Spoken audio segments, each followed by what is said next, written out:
We're going to get started here. So thank you all for coming this evening. Again, my name is Kevin Hatfield. For those of you who have not met me before, I'm the Assistant Director for Academic Initiatives with Residence Life, also an Adjunct Assistant Professor with the Department of History. And I welcome all of you to the McLean Lounge in the Hamilton Residence Hall complex this evening, and thank all of you for joining our community conversation panel, which is titled Disaster Studies, a Critical Analysis of Human Response to and Inquiry of Natural Catastrophes. And I just want to mention briefly that the Community Conversation Series is produced by University Housing Residence Life, two groups in particular, the Hamilton Think Tank and the Walton Advisory Board, which are student academic groups in the residence halls that plan about 6 panels per term. And this evening's community conversation was designed, brainstormed, organized by the Hamilton Think Tank. And just to put in a plug for the Hamilton Think Tank, they meet every Tuesday at 5 p.m. in the Collier Lounge. And we're always looking for new ideas and critical thinkers and the intellectually curious. So please join us if you'd like to plan future topics, or if you have faculty you'd like to invite into the halls to share their research. We're there every Tuesday at 5. I also want to mention some of our co-sponsors that have made the Community Conversation Series possible over the years. The Robert D. Clark Honors College, the Oregon Humanities Center, and Undergraduate Studies. I also want to mention that Dean Walton, who I'll introduce again here in a moment as one of our panelists, was kind of our library partner this evening and has put together with consultations from the other panelists and annotated bibliography. So we don't have hard copies of it to distribute this evening, but do we have some, Dean? Okay, well, we do have some hard copies. It'll also be updated a bit and available in probably 48 hours on the Community Conversations website. So for those of you that are interested in further reading or some of the materials that are referenced in our conversation tonight, definitely pick up a hard copy before you leave or visit the online Community Conversations website. I also wanted to note that we didn't pass these out on your chairs, but we do have some comment cards this evening over by the refreshments, I guess as an enticement. So we'd love to have your feedback about tonight's discussion, and if you have topic suggestions for the future, please take a moment and fill these out. We have a box of golf pencils there, so it should facilitate completing that before you depart. And I think without any further ado, I'm going to introduce our panel for the evening. And I'm going to start, I think I'll go with our order of presentation. So Dean Walton is an assistant professor and science librarian. He's going to begin this evening. I just want to mention a few points. Dean Walton recently presented a paper at the annual meeting of the Natural Resources Information Council titled Information Transfer During Crisis Situations, which studied the role of the library in supporting and documenting emergency responses with a focus on natural disasters and natural resource-related events. Dean has also recently developed and taught a freshman seminar titled Disastrous Inquiries, Research into Catastrophes and Crisis Situations. And was that winter term? Correct, winter term, yeah. So following Dean is going to be Kathy Cashman. I believe that was the order we decided upon. Professor Cashman is professor and chair of the Department of Geology. She's also a volcanologist who has conducted field research around the globe and is joining us this evening. For those of you who had a chance to attend our dinner, know that she recently returned from the Caribbean island of Montserrat, where she's serving as a member of the Scientific Advisory Committee studying the ongoing volcanic activity that has displaced a significant number of the island's residents, and she's going to share a little bit more about that as kind of a case study this evening. And then Andre LeDuc is going to be third in line. Andre is the director of the Emergency Management Program and also the program director of the Oregon Natural Hazards Work Group with the University of Oregon Community Service Center. He's also a research assistant with the Department of Planning, Public Policy, and Management. Andre's primary research interests concern the intersections between natural sciences, public policy, land use planning, and decision making. Some of his recent projects include providing technical assistance to communities mitigating natural hazards and coordination of the Oregon Showcase State Initiative. And then our final presenter for this evening, and she's a veteran of the Community Conversations panel. We were talking, I think she might hold the record for the highest participation. She's joined us for discussions on feminism, on capital punishment, and we think critical race theory at some point as well. So welcome back, Professor Naomi Zack, who is a professor in the Department of Philosophy. She also recently developed a course with an award from the Tom and Carol Williams Fund for Undergraduate Education titled Philosophy of Disaster and Emergency Response, which was a Philosophy 399 course.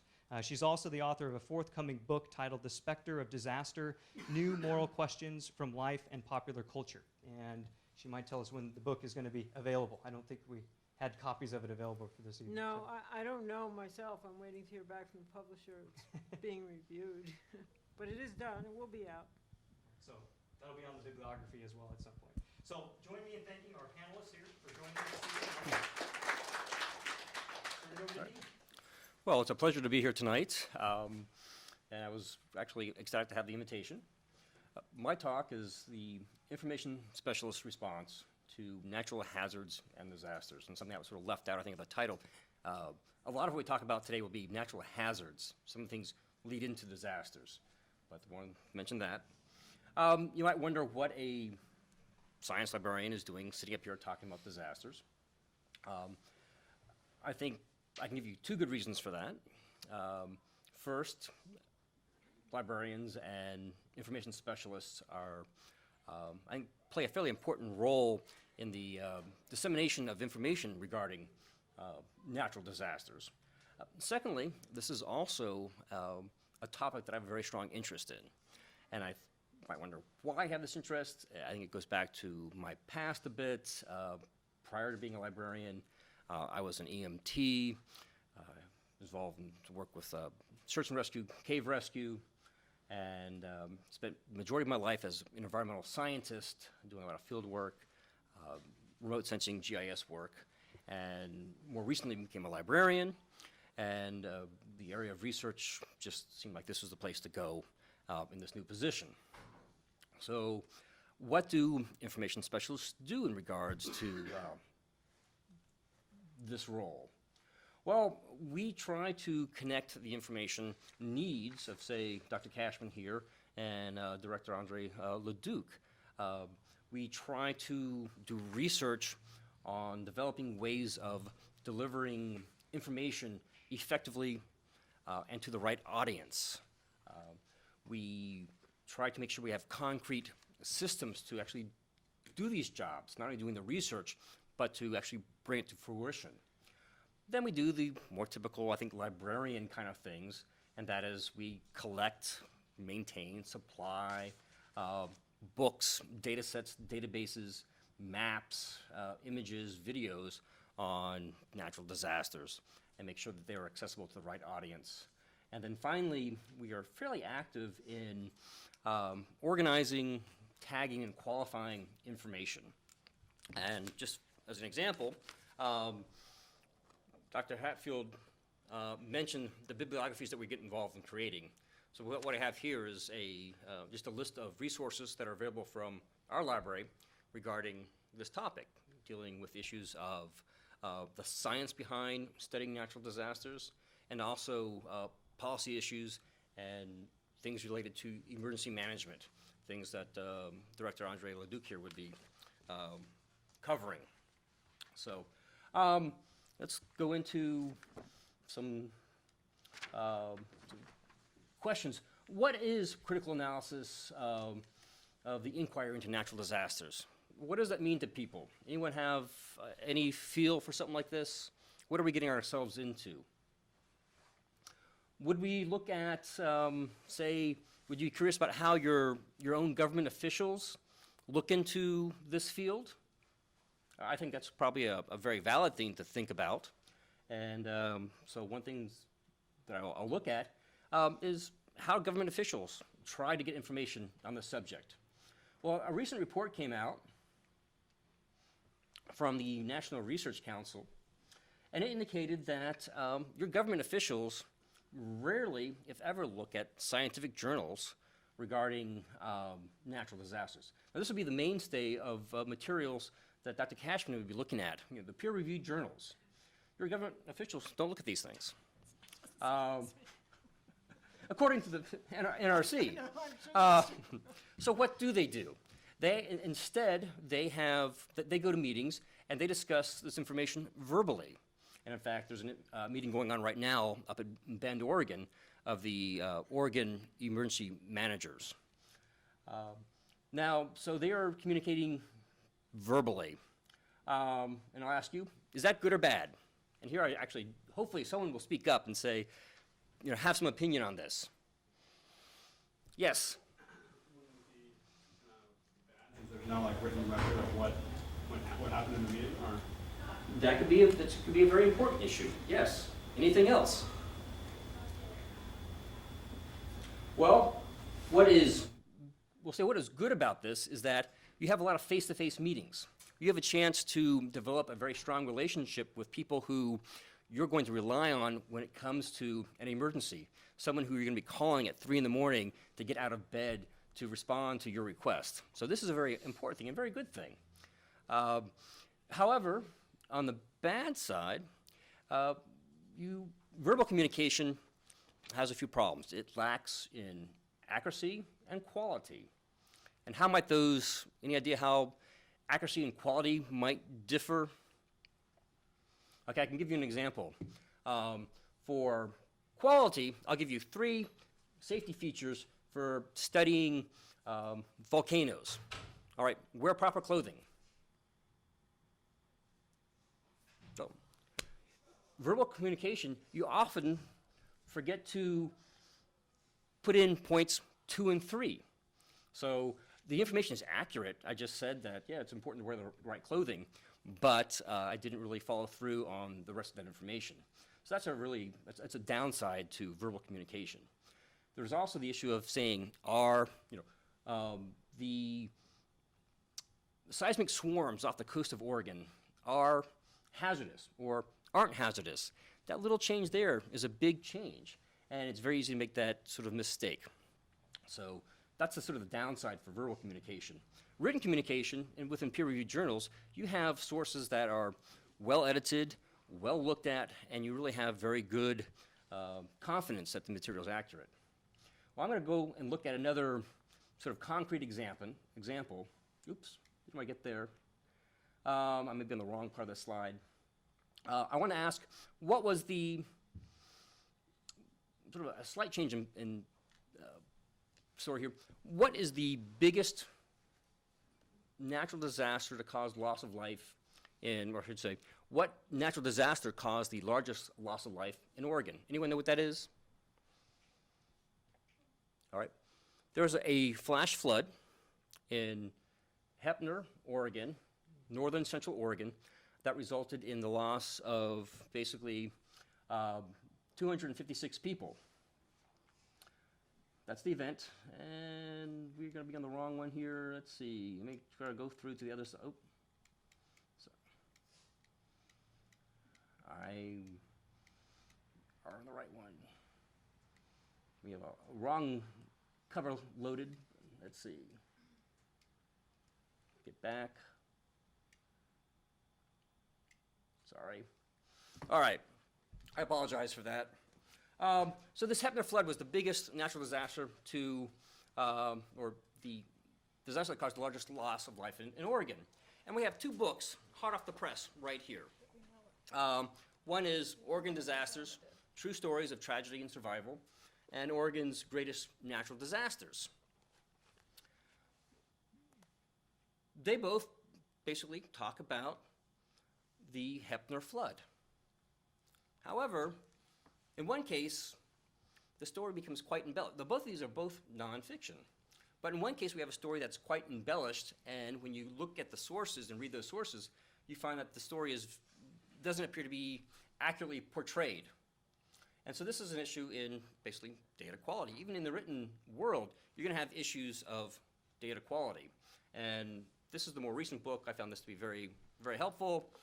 This book here, again, this is the one where we're dealing with a bit of hyperbole. So this is dealing with sort of the largest loss of life incident in Oregon. Is there a place you could go to find that information, say, on the global level? Any idea? Is there a book that might have this information? Well, probably for an event like this, you probably could find that in a book. In fact, that incident was an incident in China in about 1556 that resulted in the loss of about 500,000 people, all related to an earthquake. And so, yes, there's a place to go. Most books will probably have it if you're dealing with natural disasters. Let's say you want something that is not on the biggest natural disaster in the world, but one dealing with a disaster in, say, Armenia or Antigua or some other much smaller country. I actually can go to a database online and find that information. So here we have an example of using this database to find out about natural disasters in Australia. And in this case, you can find out that the largest natural disaster in Australia wasn't an earthquake. And in fact, I don't think they have any earthquakes on that list. But it was a drought. It caused the loss of 600 people. So this is on sort of the international level.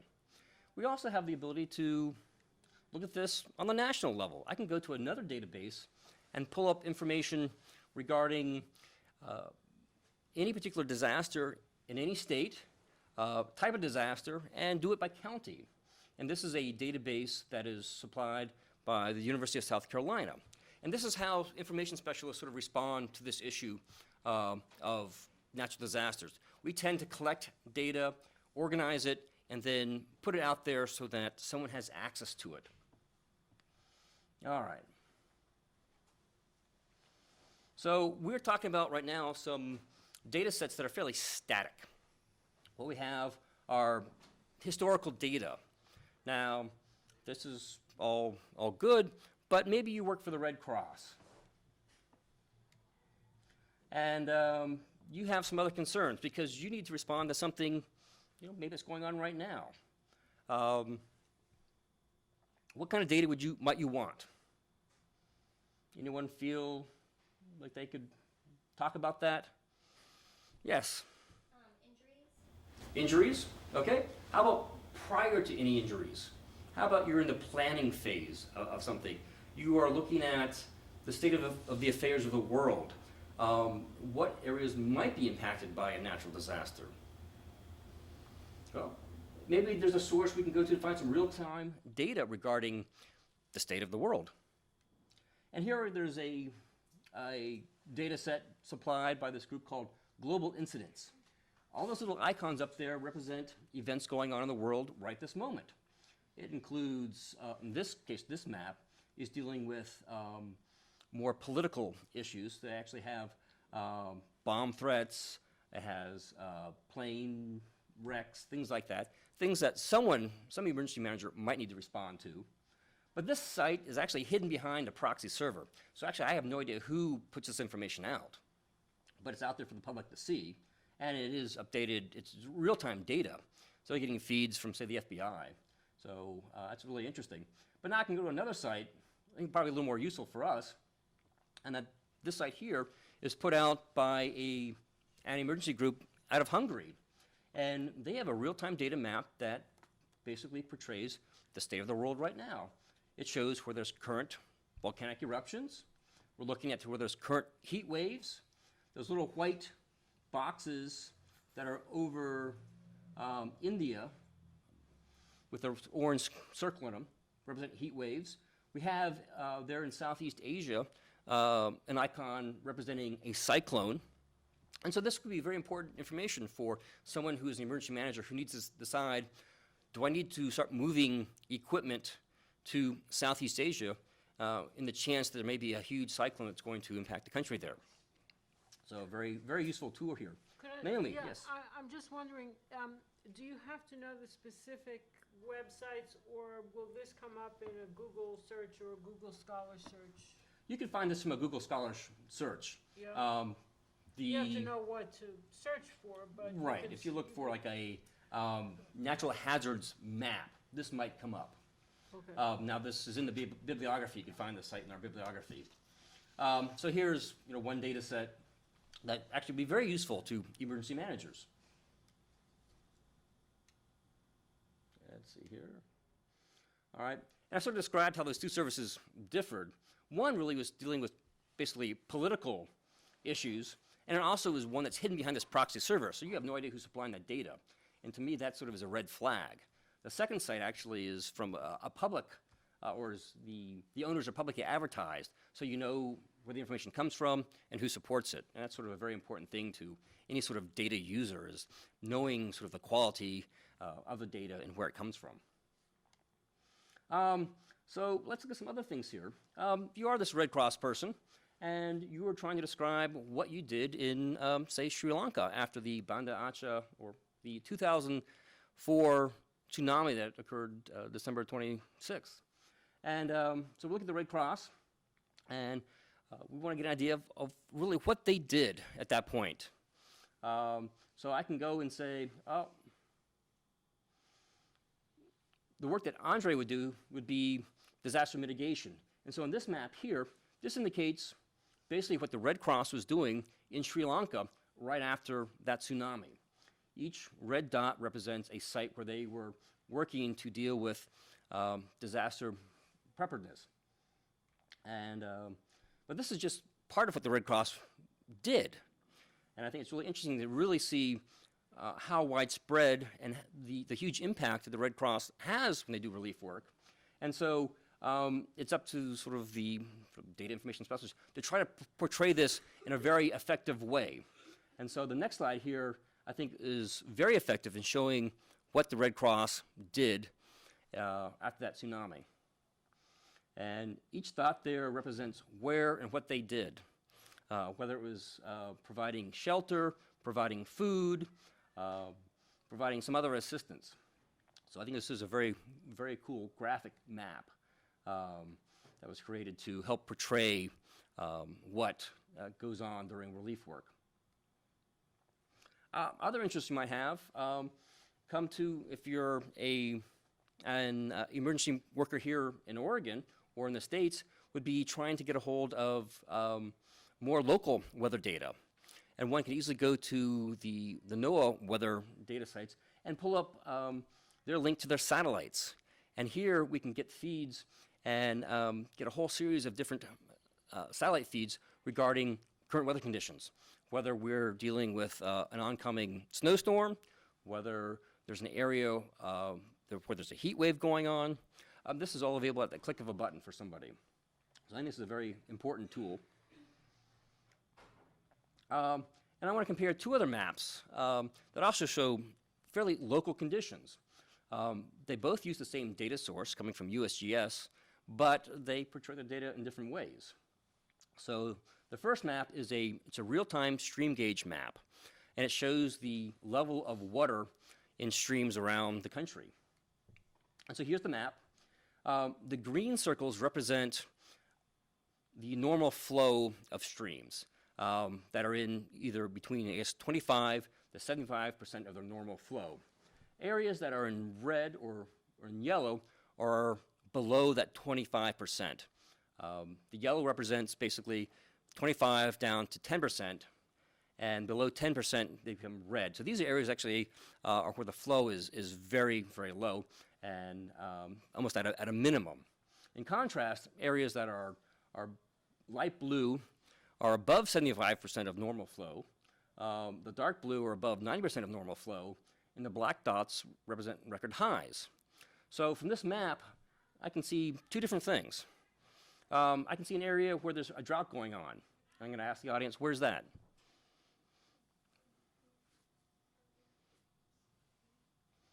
The southeast part of the United States, they're east of the Appalachians. There's a drought going on there. How about flood-wise? Yeah, the Midwest. I mean, we have record high flows right there. Now we're going to look at a second map. This is from NOAA. It's actually using the same data source, but it looks a little bit different. From this data source, do we know where that drought is occurring? No. How about the flood? From the key there, it says those areas in purple are at flood stages. You probably can't read it. So here we have two different portrayals of the same data. One shows where you can see a drought, but the other one doesn't. Is one better than the other? Would you want to just use that first data source versus this data source? Well, one thing this data source does provide is that this data source actually has a prediction associated with it. It won't tell you about the drought, but it will tell you that the areas there that are flooding, and it will tell you that which areas there are likely to flood even worse. And so from that first map, you wouldn't see that. You get an idea of, yes, some areas are flooding, some areas have droughts, the drought you missed from this thing, but this one actually gives you a prediction of how worse things are going to get.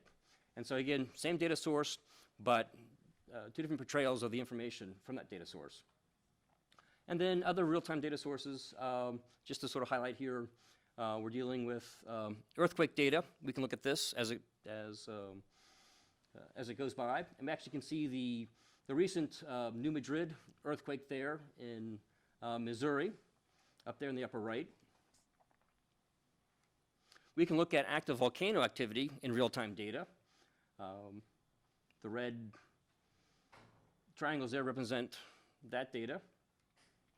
We actually have access to satellite data, satellite imagery from NASA that shows us events as they're almost happening, just past when they happen. And in this case, we're looking at a algal bloom that is occurring off the coast of Namibia. And algal blooms like this are related to red tides. And so something like this can cause its own natural disaster. And here we have this, what I think is an amazing photograph that's really available to anyone at the click of a button if you know where to go.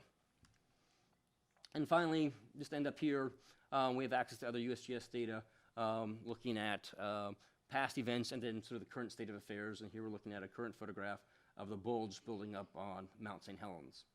And I think I'll end there and just say that these are some of the things that information specialists get involved in, trying to portray this data, trying to deliver it, and then trying to actually qualify it to tell you how useful it may or may not be.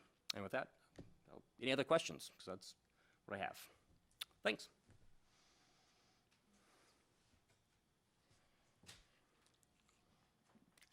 Questions for Dean? Okay, while we're doing the computer switch, I don't know if I need this, just to say a few more words about what I do. So I'm representing the science end of this, and I got started working on volcanoes initially in 1978 when I had a chance to go to Antarctica and work on an active volcano there. And if you notice the map one of the maps that Dean had that had the volcano, the active volcanoes in the world, there's a persistently active volcano in Antarctica. That got me hooked. But then I really got started in volcanology when I came back to this country. I was working for the U.S. Geological Survey on the East Coast, and Mount St. Helens started erupting. And I just kept whining and complaining and making a fuss until I got transferred out to this part of the country to work on Mount St. Helens, and I spent a year and a half doing all of the public information. So I did the work with media groups, with public groups, with school groups, and that was enough to make me decide that I wanted to go back to graduate school and spend all my time working on volcanoes. So I'm going to tell you just a very short story to give you a little bit of a flavor of how the science attempts to interact with the social science related to a specific natural disaster or natural hazard. And how many people in the room before Kevin told you where Montserrat was had even heard of Montserrat?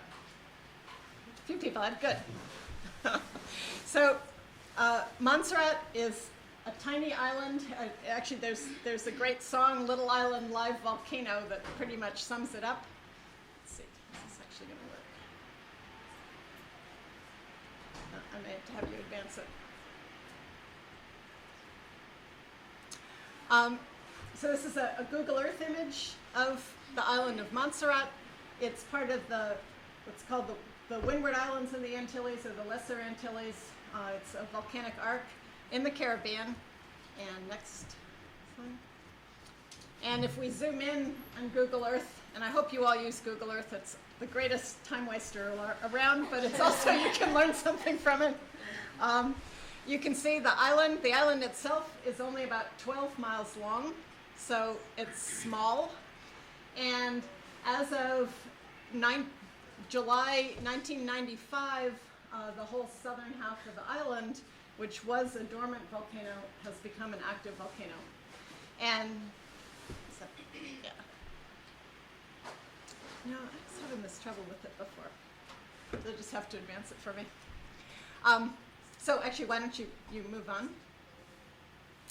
Before I go into the volcano, I wanted to tell you a little bit about the background of the island itself. It's in the Caribbean, and like most Caribbean islands, it has a very complex past. There were indigenous people living there, and then it was actually the first Westerners to come in.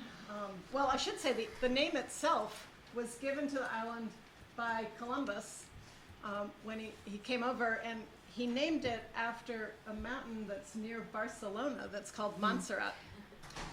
So, go figure.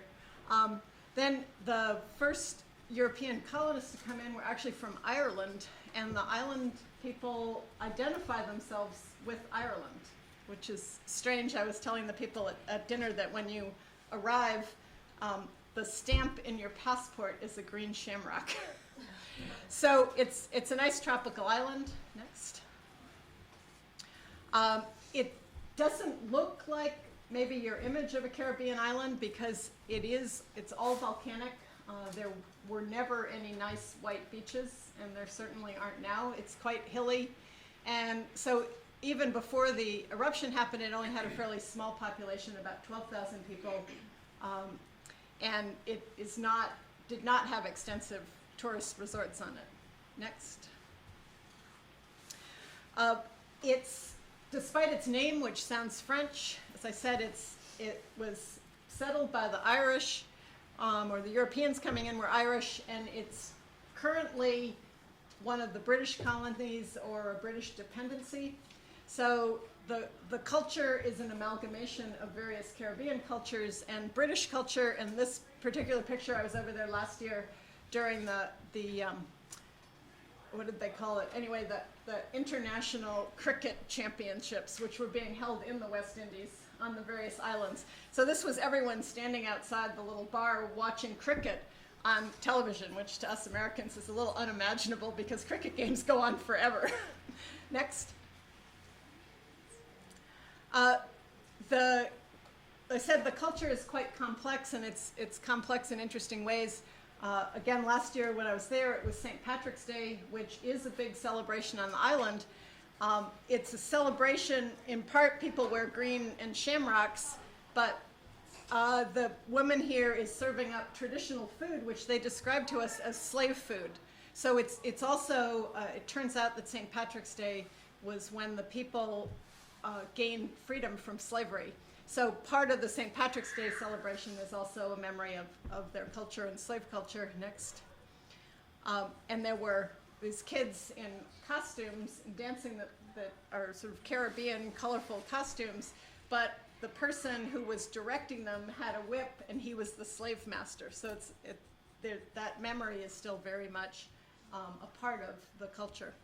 And it's interesting culturally because you have a British governor who's appointed from the UK. There's also, and a governor's office, but there's also a local government of Montserrat who are locally elected officials. And so when you start thinking of dealing with any sort of disaster or crisis, you all of a sudden have two government agencies that have very different perspectives, very different cultures, and some common interests and some different interests. Next. So this is an aerial view of the island as of a year or so ago. You can see all the stripes down the land, or down the volcano now are what we call pyroclastic flows, hot ash flows, or mud flows. Next. Here's a close-up. You can see that this once green volcano is now largely, or part of it is largely covered with these mud flows. And in fact, what was their capital city of Plymouth is now completely buried by mud flows. And as a result, the southern 2/3 of the island are uninhabitable and are an excluded zone because of the danger. And the consequence of this has been the population of the island has gone from about 12,000 people in 1995 to about 4,000 now, because people have had to leave and emigrate elsewhere. Many have gone to Antigua, but actually many have gone back to the UK, or not, have gone to the UK, not back to the UK. Next. The situation at the moment is that the volcano has periods of activity that last for a year or two, and then it will go into a pause for a year or two, and then back into a period of activity, back into a pause. We're currently have been in a pause for about a year. However, by looking at monitoring data from the volcano, it's pretty clear it has not gone back to sleep. So you can see from a management point of view, this is quite challenging, because when things are actually happening and people can see the dome and see the smoke and see flows coming down, then they're pretty aware that it's active. But when it goes to sleep, then there's immediate pressure to move back into hazardous areas. So there's been this interplay back and forth since 1995. Next. And the other aspect is when I say a pause, I mean there's no material physically coming out of the volcano, but the material that's still there is hot and can collapse. And so even during a pause, we get these what are called pyroclastic flows. And you can see it's a hot, well, you can't see it's hot, but it's a hot flow of blocks and ash that, because the material that's collapsing is still hot, it travels by engulfing air, heating it up, and that makes it more mobile. So these flows start as a rockfall or avalanche, but they can mobilize quite quickly and are very hazardous. Next. So what do they do about this? Well, prior to 1995, there were no volcanologists on the island, although there were some seismometers as part of a network throughout the Caribbean that's run by the Seismic Research Unit in Trinidad. So there was some monitoring. There had been some work, geologic work, mapping this island. People knew that it was an active volcano that had last erupted about 350 years ago. But the seismic monitoring was primarily because in the 1890s, and then in the 1930s, and then in the 1960s, there were seismic crises that, looking back on it, well, actually they were interpreted even so at the time, it looks like magma was moving up into the shallow area below the volcano, but it took several of these pulses before you got enough there to start the eruption. So because of the ongoing activity, they developed a volcano observatory and actually built this building, which is built to withstand pyroclastic flows in theory, although no one really wants to try it. It's up on the hillside, but it's in a place where they can actually see out and see the volcano in addition to looking at the instruments. Next. I'm not going to talk a lot about the science, but just to say a few words about how we monitor volcanoes. One of the most important things are visual observations. And as I mentioned, the location of the observatory is such that they can, as long as there's not a cloud on it, there usually is a cloud, but they can look across and actually see the volcano. You have seismometers, because any movement of magma below the surface or also collapse of material from the dome on the surface is going to generate a seismic signal. So the seismometers are really the eyes and ears of the observatory, because they can work even in bad weather. There are also a number of different ways to look at the large-scale breathing of the volcano, called the deformation, and this involves a number of techniques. Now we have things like continuous GPS stations that are set up that use satellite information, but for precision, often it's good to use ground-based instruments as well, and one that they use is something called an electronic distance meter, which uses a laser beam bounced off a reflector, so you can make very accurate measures of distances. And when I said that things are still happening here, what tends to happen is in the pauses, you're feeding in magma from below, and so the volcano inflates a little bit. And so if you have 2 points, one on either end, they get farther apart. And then when material starts coming out, you're taking material out and putting it on top, and so things deflate. So it goes down while it's erupting, and then as long as you're putting material back in, it starts inflating again, and we can see that inflation. We also monitor the gas, and in particular, sulfur dioxide. Sulfur dioxide is very easy to measure. in equipment, cheap, reliable equipment was developed in the 60s to monitor air pollution. But we can use it for volcanoes, and that's a very standard technique. And another thing that tells us this volcano hasn't gone to sleep is that it's still putting out large amounts of SO2 that have to be coming from depth, that tell you there's more magma down there. And then we actually look at the rock samples that come out and try to infer what's happening at depth. So all those things are going on, and most of them are continuous monitoring and that are information that's telemetered back into the observatory and that you can actually get online and see. I mean, you can't, I can. Next. So that's going on with the science, but then that has to be translated into something public officials can handle. And Andre will tell you a lot more about this, but I wanted to quick go through what my group does. I'm part of, it's called the Scientific Advisory Committee, and we are appointed by the British government, by the Foreign Office, with the charge of providing an independent assessment of risk once every 6 months. So we go down, we meet with the people of the observatory, we review the monitoring data. We then discuss the implications of that data, and then we go through a process called expert elicitation to try to put together our best guess of what the next year holds. We then use that to calculate levels of risk, and then we give a report to the governor, and we always hold a public meeting as well. I just thought I'd show a few examples of some of these, so next.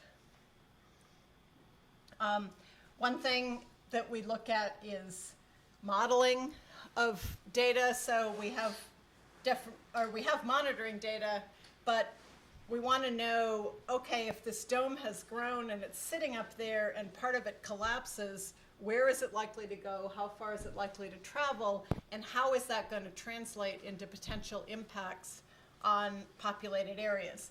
And this is an example of some simulations that were done for a dome collapse down an area to the northwest called the Belém Valley. This is a critical area because south of the Belém Valley is in the evacuation zone, but north of the Belém Valley, north and out toward the ocean, is an area that's still populated and that periodically has to be evacuated. And this clearly is a dicey proposition. So next. So then using the simulation and the simulation run for different size collapse events, we can look at how we think different events would impact different areas. And here you can see lines that are put over a map that shows where people are living. And what we usually do is divide it into 3 different risk zones and then try to calculate the impact of a given event on each one of those individual areas.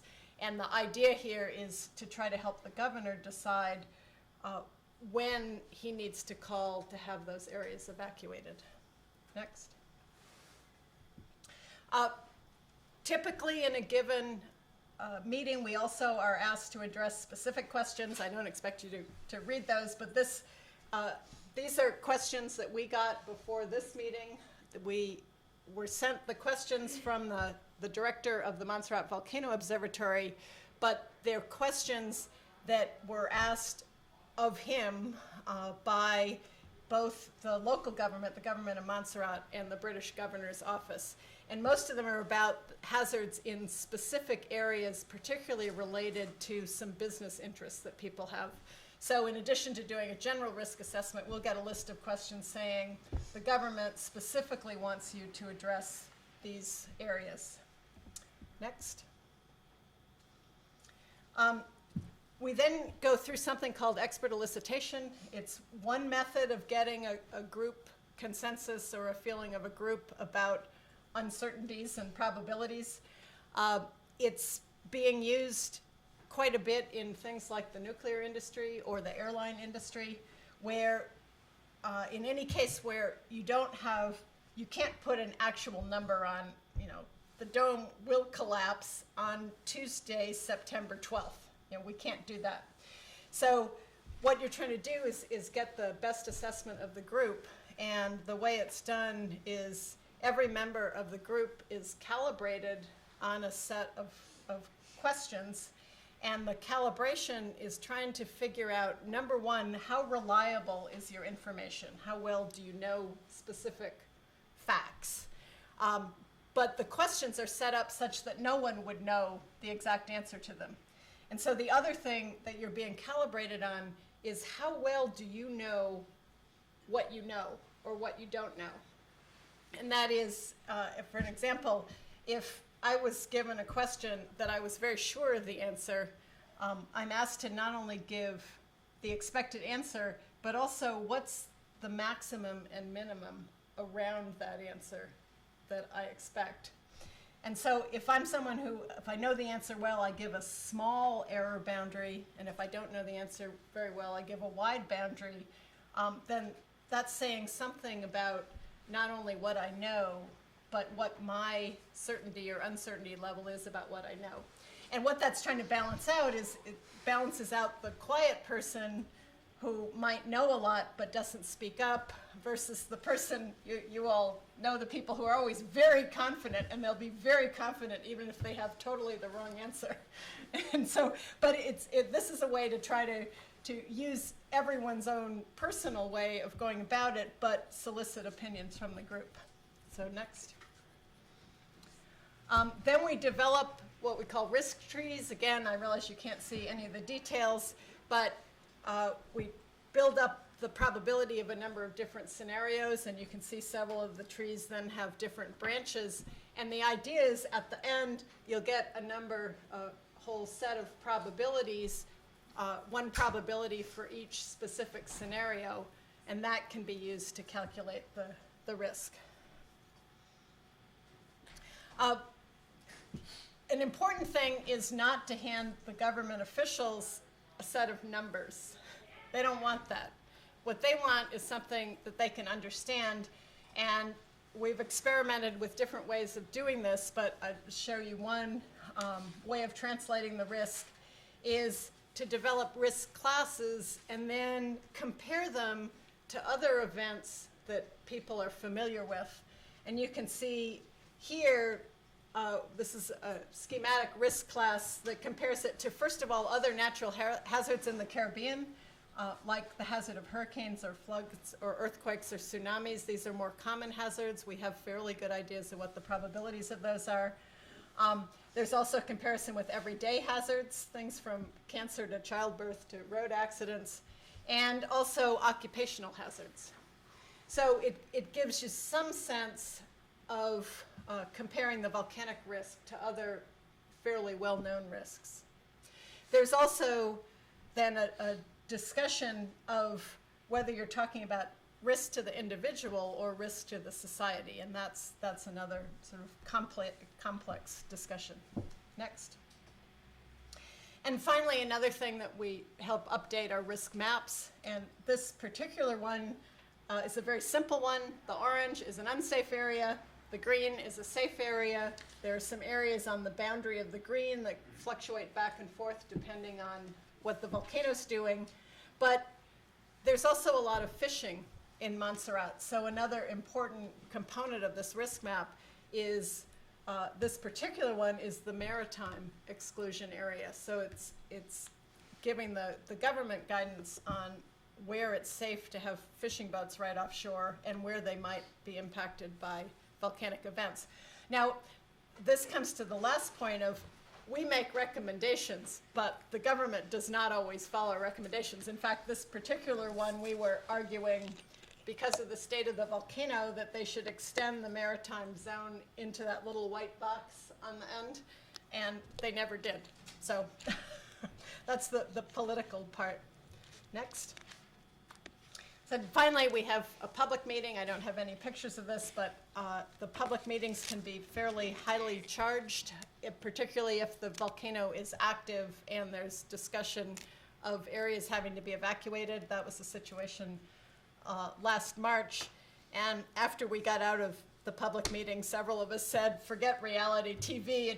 It's nothing like a public meeting in Salem and in Montserrat, because you have a number of different interests and people who are concerned about the volcano. You have the business community, and that includes both people who would like to reestablish a little bit of a tourist trade, but also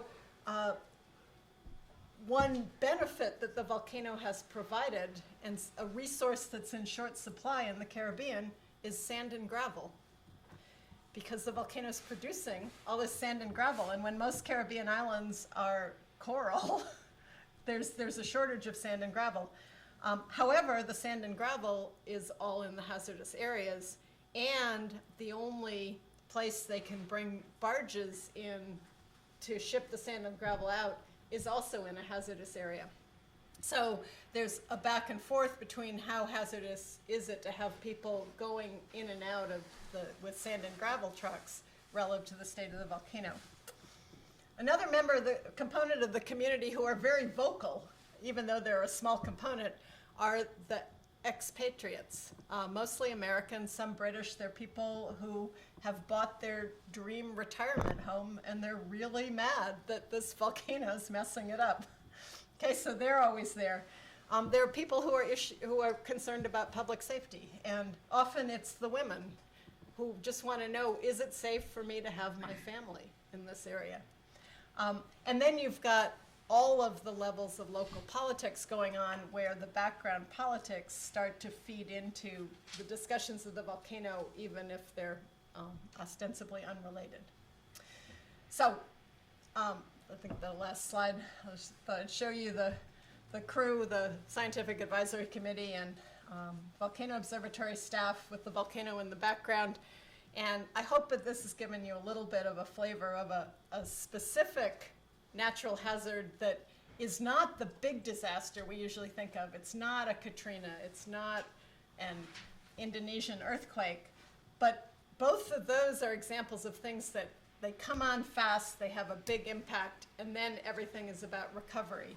In this case, you're in a chronic, ongoing situation where the population has had to come to terms with the fact that they may be dealing with this active volcano for decades. And so it's a very different sort of situation than the big crisis and then recovery period. So I'm happy to answer any questions while the computers get switched over. Surely someone has a question. Kathy, I have a question. A volcano like that, is that likely to erupt explosively at times? It has in the past. In fact, there was an event in June of 1997 that killed about 20 people. But it's unlikely to have a Mount St. Helens style eruption or a Crater Lake style eruption. Thank you. Sure. Is it the kind of thing where people who live there hear that there's going to be an eruption and they don't leave? Does it happen all the time? Right. And this is actually a very interesting question, because the people here have heard so much about the volcano, and they know quite a bit of volcanology now. But then they start to second guess it, and they say, oh, well, we've seen the worst, or no, we've been through this before. So that's exactly what happened. It's the same thing as people with hurricanes in areas where there are hurricanes. That happened in New Orleans. Oh, we've been through this. It's fine. We can deal with this. Yeah. I have a question. Sure. Why did you get so enthralled by volcanoes in 1978? Because it was the first time I saw molten magma. And I know. there's something about seeing this red hot liquid stuff coming out of the ground that actually I still find amazing. Is it scary? No, it's an interesting fascination. I mean, when I think of magma, or I see pictures of it, my thought is, well, I'm very glad I'm here and that's there. I mean, it's an interesting passion, actually. People, I have been called an adrenaline junkie, but But You I'm mean, not. you could get burned. I could, but I'm an old volcanologist, which means I'm actually sort of a wimp. No, for me, it's one of the, I mean, nature is awe-inspiring, and this is one aspect of nature that I say, I find it remarkable and inspiring and Sublime. sublime. It's sublime. How did you get onto the scientific advisory board? I was invited to join, so. Actually, one quick more comment to Naomi. When I was in college, I was interested in geology, but I used to rant. A friend and I used to sit there and rant and say, why are we doing this? It doesn't have any meaning. It's not going to help people. And I think for me, the other thing that attracted me to volcanology is it's going on here and now. It's a process I can see, and it's a process that if I understand it better, it has implications for people. So it's not as abstract. No, that's the rationalization. You just like looking at the red fire. Well, that's true too. No, but it does. I mean, it does help. It is a tremendous help to people, especially when it's constant. Yeah. I think segueing and kind of building off of that, I always enjoy kind of sharing how I got to where I'm at. And so the difference with me, I'm an emergency manager, so my world is as a practitioner, and it's kind of bringing together these various worlds and trying to help communities make judgment calls about risk and ultimately reduce their risk exposure to various hazards. And I always like to share my background, that I considered myself very, very confused in undergrad, that I started out corporate finance and environmental policy, which right there was kind of this weird world of looking at kind of how we finance things in environmental policy. I started as an English major. Well, and then I kept adding things, and the horrible part is then I added geography, climatology, and so I found myself in my second year of college with 3 degrees, going, this isn't going to work. I did finally graduate with the geography degree and the environmental policy. I let go of the corporate finance, but a long story short, and what I'm going to portray, what an emergency manager really needs to be doing is a lot of systems think, and that what was fascinating to me, so the whole thing of like Magma, I'm intrigued by the natural processes that we have going on here in this planet, and then how we interact with them, and how we interact at multiple levels, whether it be social, economic, kind of the physical connection, whether it be land use, policy, planning type things. But it really is kind of that interaction. And emergency managers, especially today as the world becomes more complex, and I'll show in my slides what I mean by that, we're constantly having to do systems think. And so I have to defend the emergency managers a little bit, because Dean took a whack at us with us not reading journal articles. We primarily are really looking at that applied research. So we have to do things relatively fast and work in kind of environments where action counts, and we don't have the ability sometimes to sit back and kind of look at what path should we choose. That being said, good emergency management programs blend the two of both basic science and applied science, so that we look at where we can kind of move ourselves so we're moving out of hazards. And one of the key things that the emergency management profession uses is called the disaster cycle, meaning what we're trying to operate in is we're looking at, as you can see on that diagram, that events will happen. We're going to need to respond to those events.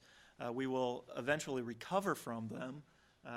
We ultimately are trying to mitigate, and what I mean by mitigate is reduce our risk exposure to events, and then prepare. The problem with this concept is it's event-driven. And so this is a political issue that we have as a culture, as a community, that we wait for the event, and then we respond to it, and then figure out how, let's build the levees to just what happened, as opposed to doing a good systems think about what are all the true probabilities. That's why I throw up this map. So I'm going to kind of go from the 50,000-foot view and then bring it down to some of the tools that will build off of what Kathy just kind of concluded with, of what communities have to wrestle with. We live in the wonderful world of the United States of America. We're on the North American continent. From a geographer standpoint, I love this continent because it's one of the most violent continents on the planet, and I'm not talking about social. I'm talking about when you look at the physical dynamics of, we have the Mississippi River Valley, we've got the Cascadia subduction zone off of our coast, we have hurricanes, that when you look at other continents, we have this wonderful magnet for a lot of disasters. The map that I have up here, it's a little bit dated, but this is presidential disaster declarations. So who's anybody geographer in the room? When you look at that as a geographer, you immediately see the Mississippi River Valley and you see our coastal communities. Those are the areas that constantly are being hit by disasters just because of the way that they're positioned, whether it be the watershed that they're in or their proximity to the coast. So, and the San Andreas Fault. So the whole West Coast, just the seismic aspect. So then the next map actually brings back that part of me that is still that corporate finance and looking at the finance aspect. The reality is these things cost money. So disasters cost us money. For the North American continent, they're very expensive. And so I don't expect you to read this, but again, the visual there is that every given year we have losses. The take-home value, those losses are going through the ceiling. So if you take a look at the slide I have up here and you look at the spacing, so 1950 to 1988, that what we looked at, and when we're talking about the disaster losses, so again, kind of honing in on some of the stuff Dean's talking about, that's the calculated losses. This doesn't take into account the devastation to families. This doesn't take into account those people that didn't have insurance. These are the things we can count. But you look at these 3 bullet points, between the 50s and 1988, $51 billion in losses were recorded. 89 to 95, 75 billion. So you see a trend up, but you see spacing. Katrina, 150 billion. If you go before Katrina, you had Hurricane Andrew, 31 billion. The numbers are going up, and everybody's like, oh, gee, are the events getting worse? Are the disasters getting worse? Well, not really. But something to really kind of hone in here is that these numbers are not, again, distributed evenly. So those people that are lower income, that might be first generation to the U.S. and not English is not their native language, are at higher risk, that they may not be able to tap into the resources or they may not have the insurance. And so it's really important to kind of calculate and look at what is our risk exposure, but then how does that overlay with how we interact on the land. And when we kind of boil it down to why are disaster costs going up and why are we experiencing more loss, I always love using a graphic instead of tables. If you look at the 2 little gremlins on the bottom there cranking up the disaster losses, one is rising wealth. So are those coastal properties going down in value or up in value? Are people building small little huts in the woods that get burned every year, or are they building McMansions? The other aspect is population growth. So that could be globally, that could be within the U.S., that our population is growing, and we're also not staying in non-hazard areas. We are moving to the coasts. We are moving to the forest land. So we actually, as a population, are choosing to move into risk. And again, we're going to experience more loss of life by making those choices, but we're also going to feel it in the pocketbook. And that's where it'll be really interesting to see the summary in the next 10 years of how much money we are paying out as a society for disasters. And it doesn't, we don't have to, this doesn't calculate climate change. That we know there's going to be a trending up of more severe hurricane activity, that we're going to see more drought, we're going to see more flooding. And so when you start to calculate that on top of rising wealth, population growth, you can expect to see increased loss numbers. And so again, when you look at that map and you think about migration patterns, people are moving to the coasts, the southeast. It's amazing when you look at the volume of people that are moving to the southeast part of this country, and also the people that are moving into, and I don't have a little pointer, but if you think about Las Vegas, Nevada, places where water availability. Another thing that we as emergency managers look at from a natural hazard is not just the stuff that I call the Anderson-Cooper factor, that they show up.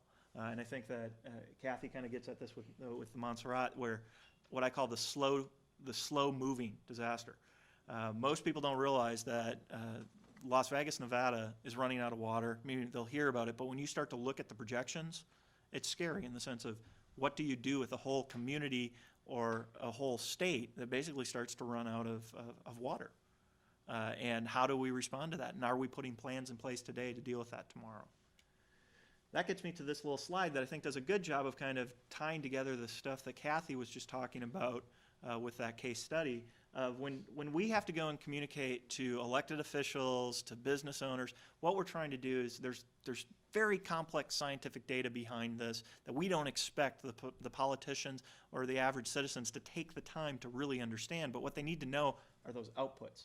So when they get a high, medium, low, and that's where what Kathy was talking about of like being able to equate that to my chance of being in a car wreck, or my chance of giving them something where they can start to understand the true hazard risk. And so when we're looking at the natural hazard side, we're looking at what was kind of the past occurrence, future probability, speed of onset, magnitude, duration, and the spatial extent. And that's the kind of stuff that the scientists are critical to us of helping us communicate that information. What we then try to look at from a community perspective are the things we can count, the things that we can do, of looking at what systems are vulnerable to the hazard, whether it be the volcanic hazard, earthquake, flood, drought. And the things we're looking at are population, economy, land and development. Are we growing into hazard? Are we growing out? Infrastructure, in the sense of if we lost power to this building, how long can we handle not having power in this building? We become very, very dependent upon our systems. That makes us very vulnerable and sensitive to certain hazards. The other thing that's really critical that we look at in the vulnerability assessment that you can't discount, cultural assets and natural resources. So what makes Eugene, Eugene? What makes Hood River, Hood River? The thing of there are certain natural events that can happen. What makes Cannon Beach, if you've been to the Oregon coast, Cannon Beach? If they have a Cascadia subduction zone event and that community is pretty much scrubbed off the face of the planet, does the community still exist? What are the cultural identities, the things that they want to bring back that are important to them? And then last, that we're looking at on the vulnerability side is the ability, resources, and willingness of the local government, businesses, and individuals to mitigate, prepare for, respond, and recover from these events. And that's what we really kind of focus on, trying to help communities think through and organizations think through as emergency managers, not to wait until the event. Once the event happens, it is too late, and you're behind the 8 ball, and you'll never catch up. You have to get ahead of this and think about how do we actually do a better job of preparing. Now it's misbehaving.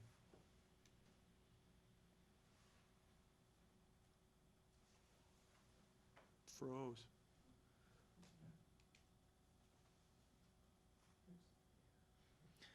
So what we break that down to when we're talking about kind of understanding the vulnerability is kind of, again, what's the exposure?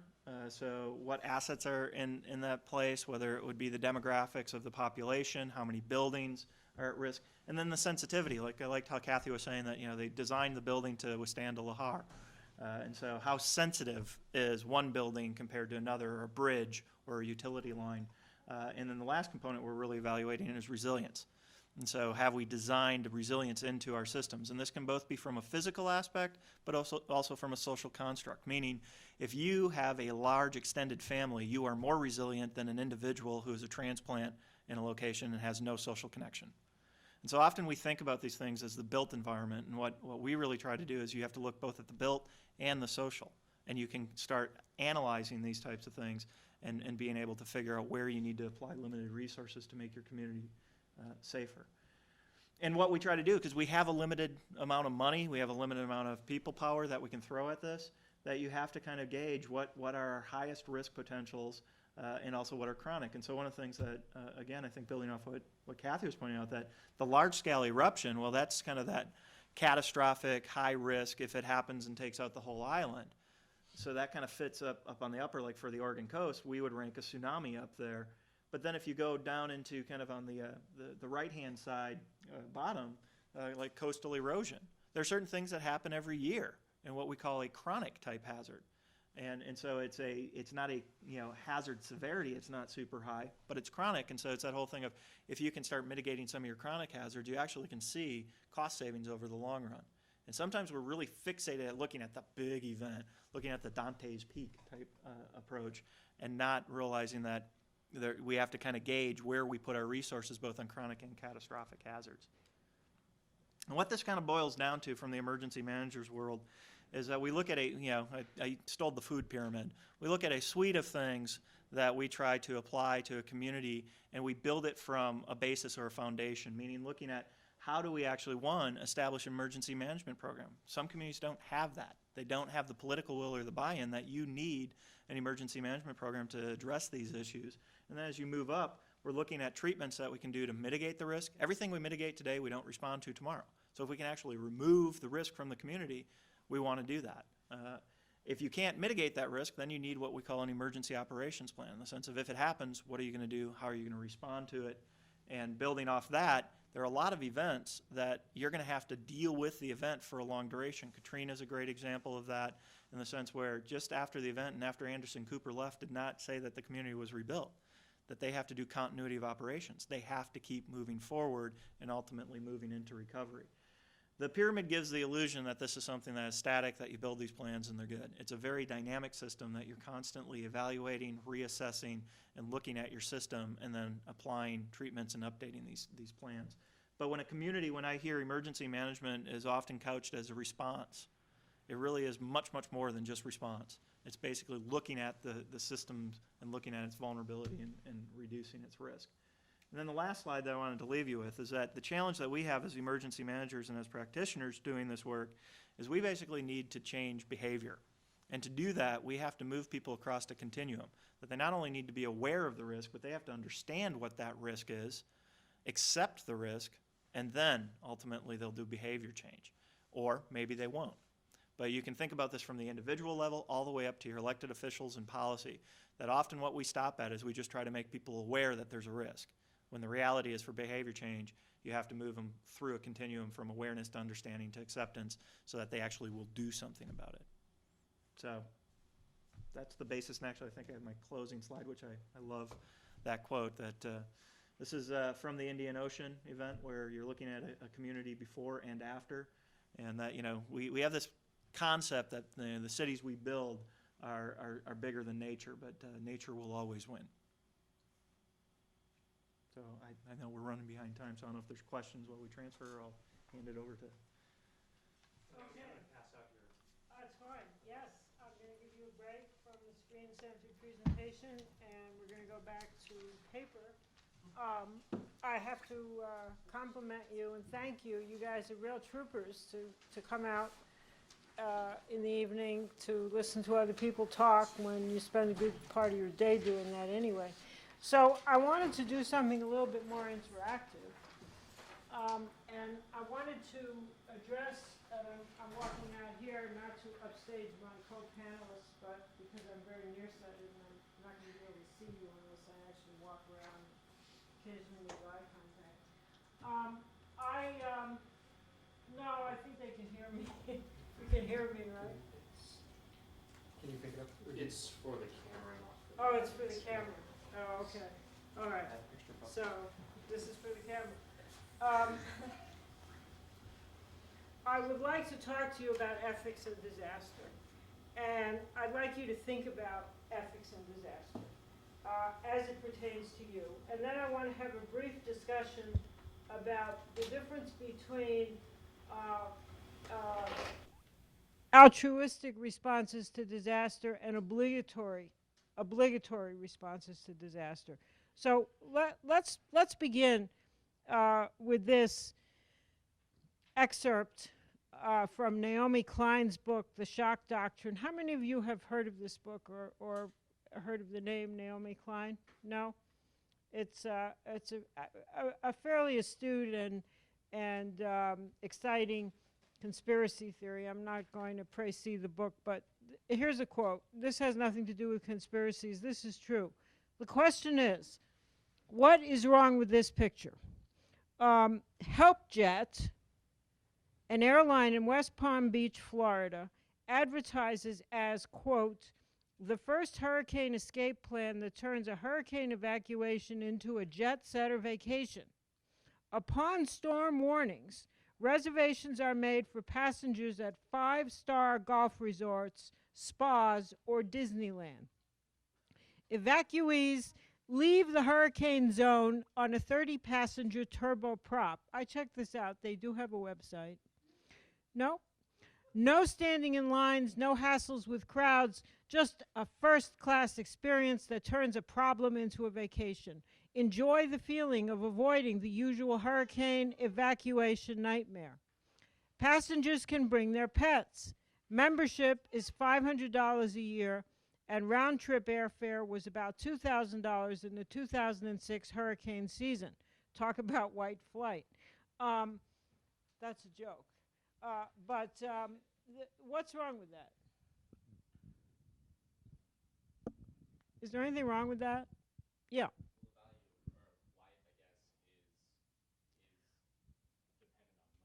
Like people who have cash will Right. be able to escape this, where people who are lower income or can't afford a $500 a year membership, they're But isn't that the reality of our life? I mean, if you can't afford, if you don't have the money, you know, you can't afford the most basic of basics. But what's wrong? What's wrong with, aside from the fact that we are putting a monetary value? Well, I mean, this is a new company. The government isn't going to finance them. They have to make some kind of profit to stay in existence. The service can't be free. But let's assume that you have the $500 a year, which is not that much if you own property in a place like Florida. Plus, the disaster comes, and instead of standing in line, getting stuck, drowning, losing your pet, having to scramble with other people in a smelly shelter, you just get to the airport and you get out of there and you go to a 5-star hotel. What's wrong with that?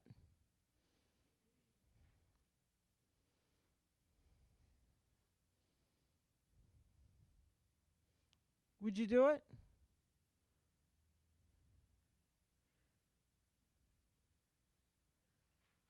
You would? All right, raise your hand if you would. Raise your hand if you wouldn't. Why not? Assuming the money was not an object.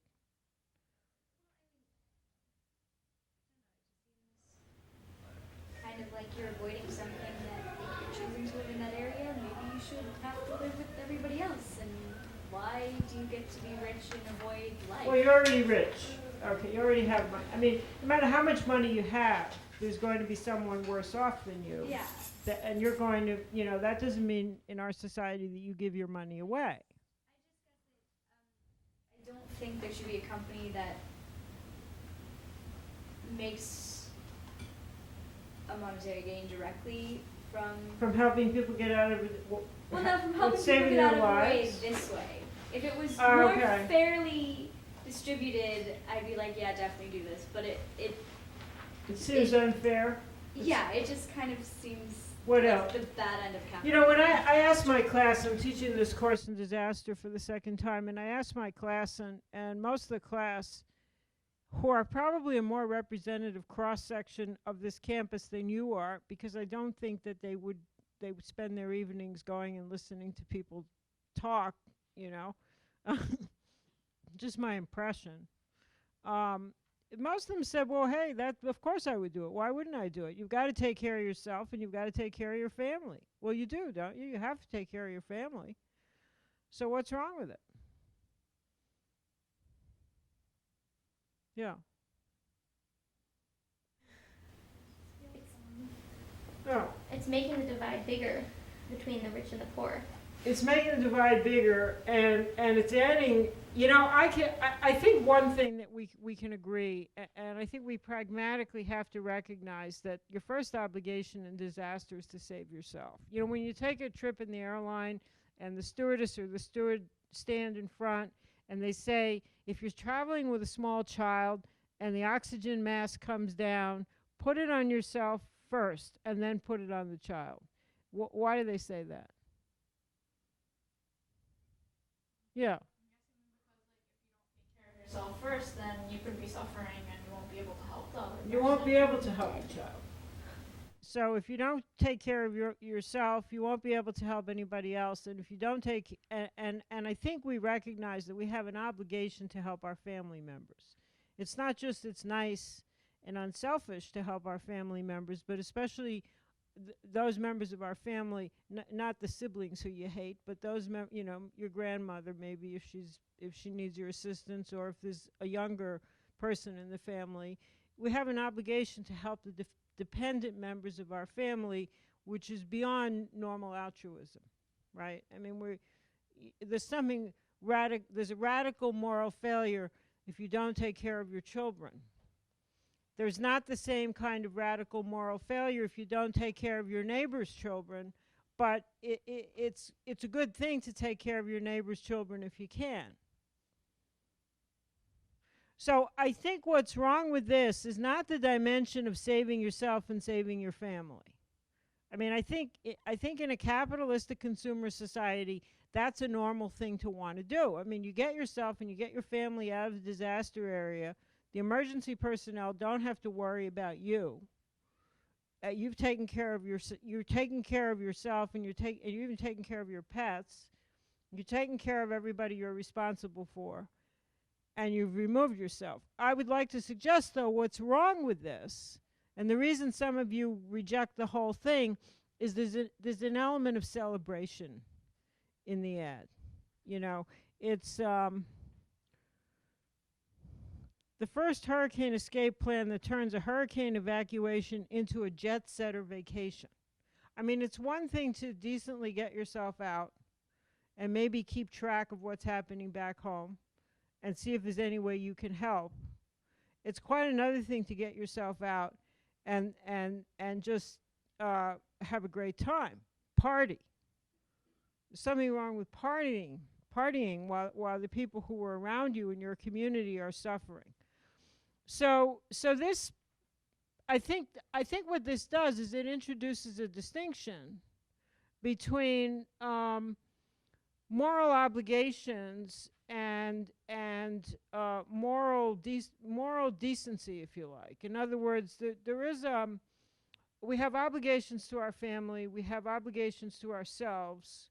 It's nice if we're altruistic, but on top of all that, there's a kind of universal human dignity that everybody benefits from if everybody has honors in some way. And this violates that. Okay, so this is something to keep in mind. I want to keep all this fairly compressed and fast, but I have another question, and that is, are disasters absolute or relative? I mean, you saw the volcano in the Caribbean. You've heard talk of archival work and information accessibility from a librarian, and you've heard a discussion of the general stages that public and officials have to go through in order to deal with disasters, whether beforehand or whether after the fact. But here's a kind of interesting thing to think about in terms of disasters and what we're going to get motivated to act on or not. And that is, are disasters relative or are they absolute? Is there one thing that's always a disaster, or does it depend on other factors? And if so, what are the factors?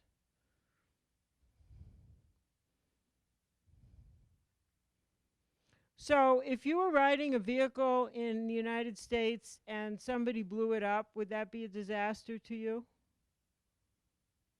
If you were in the vicinity, would that count as a disaster? If you're on a bus and somebody blows it up, is that a disaster? Suicide bomber and the bus, that bus that goes between Eugene and Springfield. Have any of you ever ridden on that bus? You ride on that bus?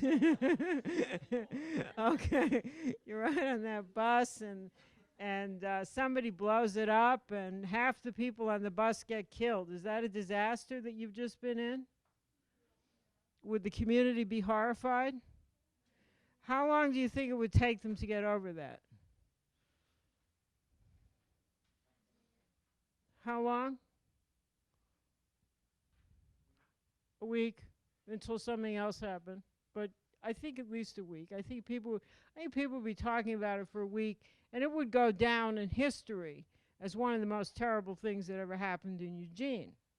But you know, in Israel, they have a different attitude towards suicide bombers because they have so many of them, and they routinely allow 5 hours to clear the whole thing up and go on and carry on. Whatever it is, 5 hours, that's the amount of time. And they also routinely, you know, they expect to have little pockets of poison gas as a possibility at certain times. So everybody has gas masks, and sometimes they always take them with them as they go out the door. If you were living in, if you're living in the Caribbean, where there's about, how do you pronounce that place? Montserrat. Montserrat. If you're living in Montserrat under a volcano, and it kind of erupts and there's a little bit of ash one day, that's not really a disaster. You're used to that. If you live in a place where there are floods in the spring every year, you're prepared for those floods. If you live in a place where there are tornadoes, you have a cellar and you're prepared. So what I'm trying to suggest is what counts as a disaster is very relative. If you're living in a war zone and a bomb goes off in the building next to you and you're okay, well, that's really no big deal, is it? If you're in a war and a couple of your friends get killed, but there are 4 more of your friends who are still alive, well, that's the condition of living in a war. But if that happens in a perfectly normal time of peace, it's a disaster. So disasters are relative, aren't they? So what are they relative to?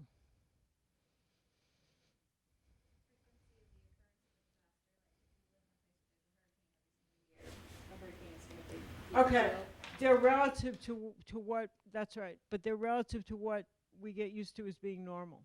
So we're going along in this it's amazing how relaxed you all are. You're not sitting on edge. You haven't been made anxious by anything that's been said. You should be anxious because we're talking about catastrophe.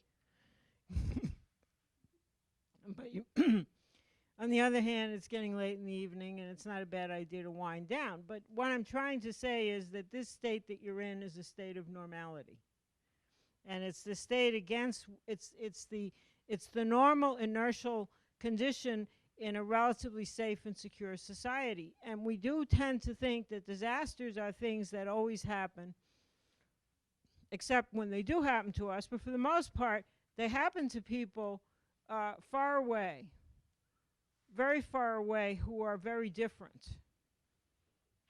Usually drastically underprivileged. They're either people of color, or they're people who are very poor, or they live in exotic places, or they're not part of the fully industrialized first world. So disaster is kind of remote, except when it's brought closer, in a sense, like Hurricane Katrina. But Hurricane Katrina was presented to the American. How many of you saw pictures of Hurricane Katrina on TV? How many of you went down to New Orleans to try to help people there? That's impressive that there are 2 people in this room who did that. But you're in the minority, right? I mean, most people are capable of watching the spectacle, being outraged, and saying, well, the government should, and it's usually the government. The government should do something, right? This is an outrage. Who is it an outrage against? Well, either those people should have prepared, that's the response, or the government was very negligent in how they responded. So blame is assigned, and then people go on, for the most part, they go on with their normal business because the normal business is calm and comfortable, and if anything, it's boring. So disaster is sort of remote. But part of the work that Andre does, and I think to some extent the work that Dean does, and the conditions that Kathy regularly flies halfway around the world to be close to, this has to do with a disruption in what's normal. So it's very hard to talk to people when things are pretty calm and say, well, it sounds crazy. I mean, I got interested in disasters because I started putting together disaster kits, and then I wrote an article, and then I taught a course, and people thought I was crazy when I started doing that, especially my colleagues in philosophy who are very critical. They're excellent social critics. I don't mean my colleagues here, I mean overall throughout the country. And especially my grown kids, when I started sending them strange-looking tools for shutting off the gas and extra duct tape and stuff like that, Yeah, Mom, I got the package, Okay. But the point of having the point of getting you out here at night to talk about disasters, it's not a kind of National Geographic walk through the park about what happens over there. It's to try to raise awareness about what could happen here. Right? I mean, this is all useless unless you've got a sense that this is something that can happen to you. And I'm assuming that you do have a sense of that. So once you have a sense that that's something that can happen to you, my question is, how responsible are you for preparing for disasters? Or thinking about what you would do if you suddenly had to evacuate the place where you live? Or you had to rescue the person in the next room? I mean, do you have a responsibility to do something active, or do we always assume that there are people who will take care of it for us? Yeah. In order to save yourself, you're responsible for it. And I've personally been through a disaster. You have. So with that, like, it's really like there's nobody else out there to help you because there's everybody else that's also in a bad situation at the same time, especially if it's a huge natural disaster. So where was the disaster that you were In Japan, in Japan? What was it? earthquake. Earthquake. Has anybody else experienced something like that? Yeah. Well, not an earthquake, but I was actually in Cancun when Hurricane Wilma hit. Ah, what was that like? It was scary. It was scary. Did you have to do something yourself, or were you immediately helped by people? We could have been helped by other people, but we actually did something ourselves. We actually went 4 hours inland to another city in order to get away from the hurricane. So you dealt with it in the moment. You did what, and you had to save yourself. My family had to help Your ourselves. family, but your family had to help themselves. Anybody else experience anything like that? Well, could you experience something like that here? Yeah? What would it be?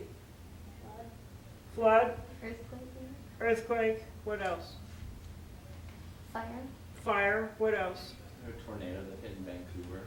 Could be a tornado. I think a tornado is a little less likely, but it's possible. What else? There's hurricanes on the coast every so often. Yes, hurricanes.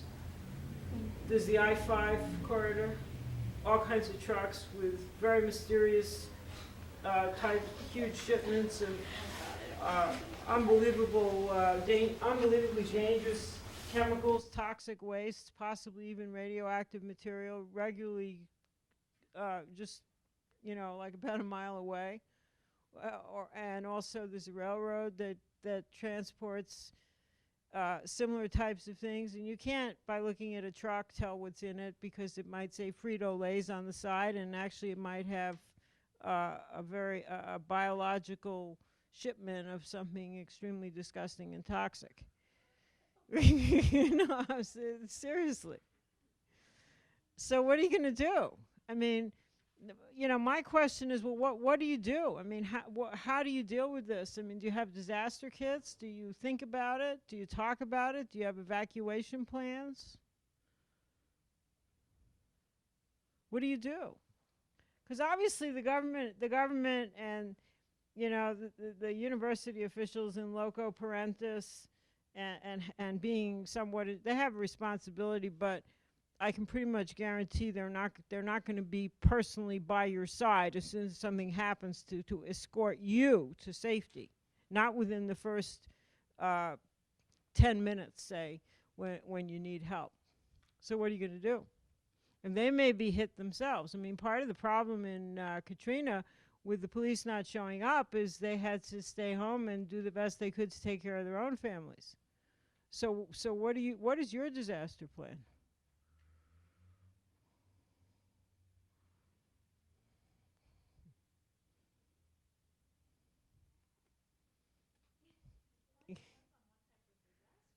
Well, we don't know. It could be a chemical. What do you do if there's do you know what to do if you hear that there's a chemical, that the air is toxic and there's a chemical spill? What? You're supposed to stay inside and try and seal things off so that none of it can come in. Right. Do you have the material to do that where you live? I live in the dorms. I have no Do you have any duct tape? Yes, we do have duct tape. You have plastic, Got duct right. tape. Do you have enough stuff, do you have enough food and water in your room to stay on your own for 7, no, you know? She does. You do? She's not crazy, she's prudent. And people tell you you're crazy, right? How come you, what? No, my grandma sends me packages. I have 2 drawers full of food. Great. Good. You're good. But do you add, I'm sure she doesn't send you water, but I get the Costco pack. I always have that. this is unusually smart and prudent. Does anybody, so you have supplies, you're prepared. Do you have a first aid, how many of you have a first aid kit of your own? Oh, that's good. Do you know basic first aid? Is anybody feel totally unprepared? Yeah, I mean, I do too. I mean, I have this stuff around. I don't really have the confidence that I'm going to be able to get to it, you know, or be able to use it. I don't think there's any certainty with this. I think there's an element of madness in thinking that you could magically put together the right supplies that will enable you to survive anything and save everyone around you. But what I'm trying to suggest about all of this is when you get educational material about disaster, it's either a form of entertainment, or else the thing to do is try to get something out of it to make it relevant to you that empowers you and better prepares you in case you find yourself in an emergency situation. I mean, that's why I dragged you through these questions. You know, what I'm trying to say is ultimately this is about you. You know, and what it comes down to from a first-person perspective is, well, this is about me. Well, what am I going to do? Well, how prepared am I? Well, do I have enough water? Do I have enough food? How much am I going to invest in this without becoming paranoid and crazy and beginning to alienate people? But on the other hand, you know, I don't want to be completely foolish and unprepared. So you've got to find those lines on your own. But you already knew that. So, thank you.